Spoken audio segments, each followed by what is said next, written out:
Baru-baru ini motivator Mario Teguh dilaporkan atas dugaan kasus penipuan dan penggelapan di Polda Metro Jaya. Dalam laporan tersebut, Mario Teguh dan istrinya dianggap telah melanggar perjanjian bisnis. Karena hal itu, sang pelapor atas nama Sunyoto Indra Prayitno mengklaim mengalami kerugian hingga 5 miliar rupiah. Mario Teguh rupanya tak terima dituduh melakukan penggelapan. Dia akhirnya memberikan klarifikasi terkait laporan tersebut.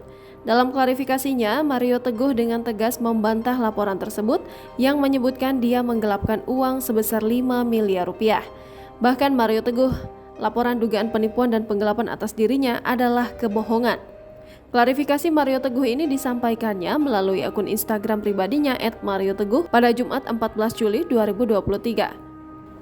Melalui akun Instagramnya, Mario Teguh bereaksi terkait tudingan dirinya melakukan penipuan atau penggelapan atas kerjasama dengan sebuah brand kecantikan.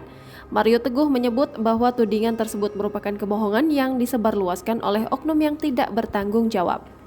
Press release berkaitan dengan adanya pemberitaan yang tidak benar mengenai penipuan dan atau penggelapan atas kerjasama sebagai brand ambasador skincare Kanemochi yang dilakukan oleh klien kami, Saudara Mario Teguh.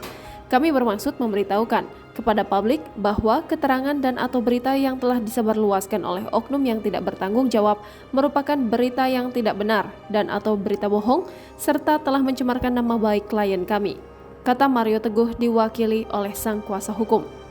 Selain itu disebutkan bahwa Mario Teguh juga tak pernah menerima uang senilai 5 miliar rupiah dari brand kecantikan tersebut. Sehingga Mario Teguh kini melayangkan somasi atau peringatan kepada pihak yang menyebarkan isu tersebut untuk meminta maaf jika tak ingin berlanjut ke proses hukum. Jangan lupa subscribe, share, komen, dan like ya!